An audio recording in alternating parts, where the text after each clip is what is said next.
Well, batay na rin po sa data ng mga consultancy at ng mga recruitment agencies dito sa Canada na mayroong lumalabas na 7 pangunahing dahilan o paraan para maging permanent resident ngayon dito sa Canada ngayong 2025. Medyo mahaba-haba pa ang pag-uusap natin sa iba't ibang pathway o program ng Government of Canada for you to come here sa pamagitan ng iba't ibang programa nga na para kayo ay maging permanent resident ngayong 2025. Canada's allure as a prime destination for immigrants continues to grow, with the country's goal to welcome 395,000 new permanent residents in 2025. Although this quota has been reduced from 500,000, it still offers fair chances to get Canadian permanent residency in 2025.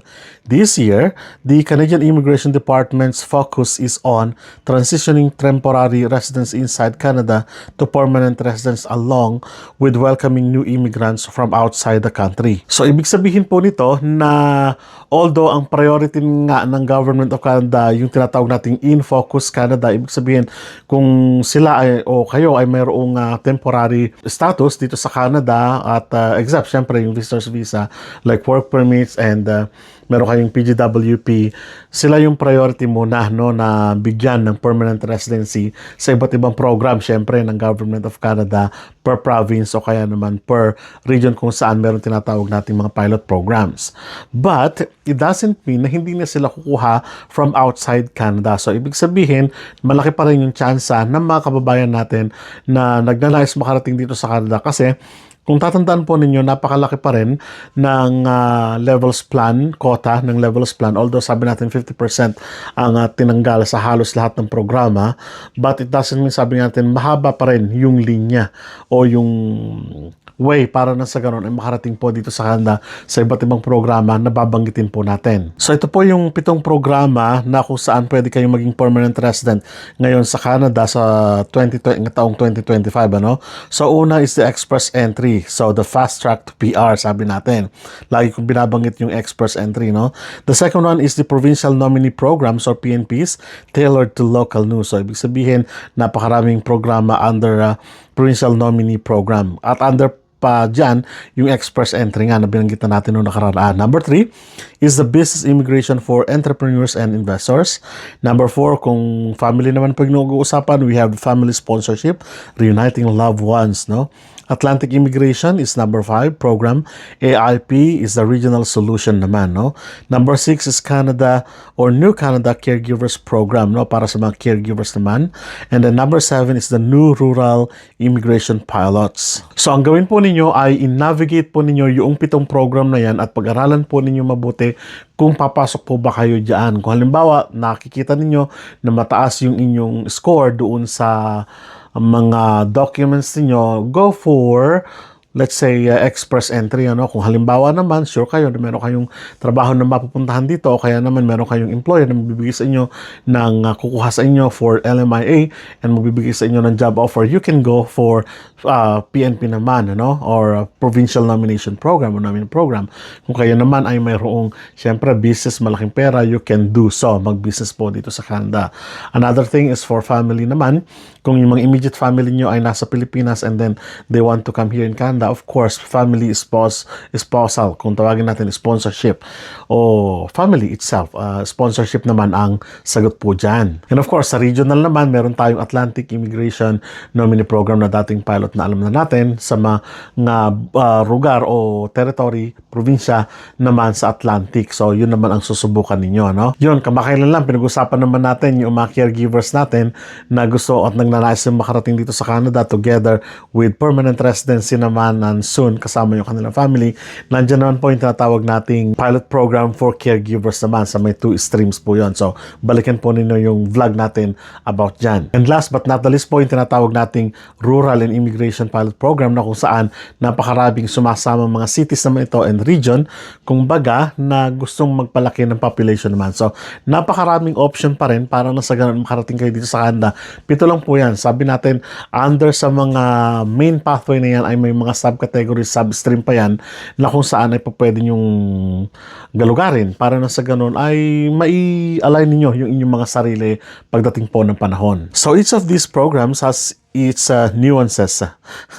And while the journey to Canadian residency can be complex, the rewards of living in one of the world's most welcoming countries are immense. Pero hindi nila sinasabi na kumbaga napili ninyo na yung program na para sa inyo ay sa inyo na talaga yon.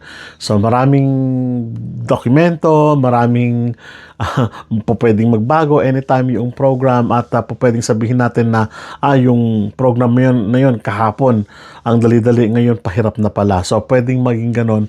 Pwedeng sabihin po kasi natin na nag-evolve yung immigration program ng Canada, depende po sa pangailangan syempre ng Canada mismo. So here are some tips for potential applicants. No? Ito po, tignan po ninyo mabuti ito.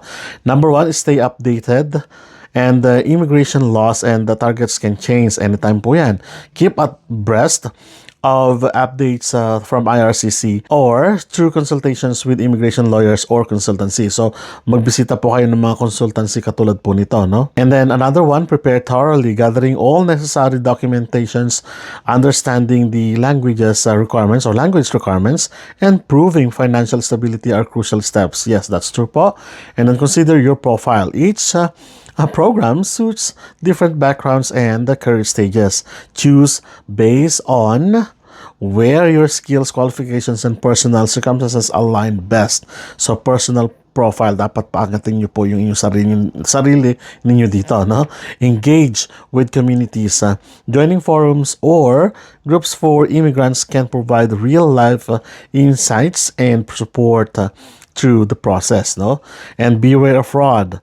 No? Tingnan po ninyo mabuti yan, no?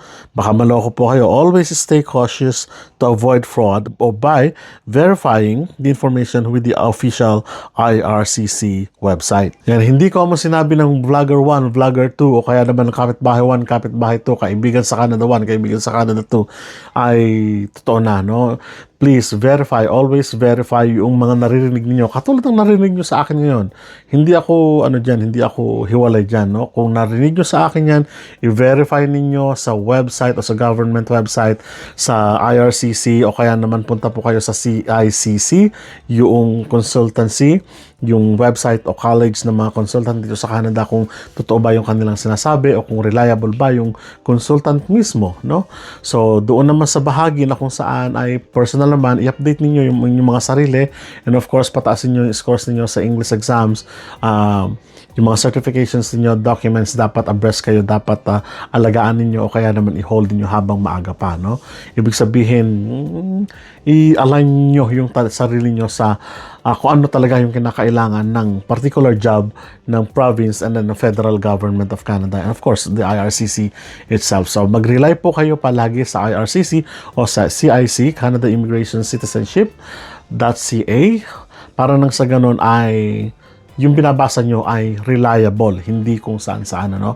Halimbawa, narinig sa akin, ito ba yung totoong mga program ng Government of Canada?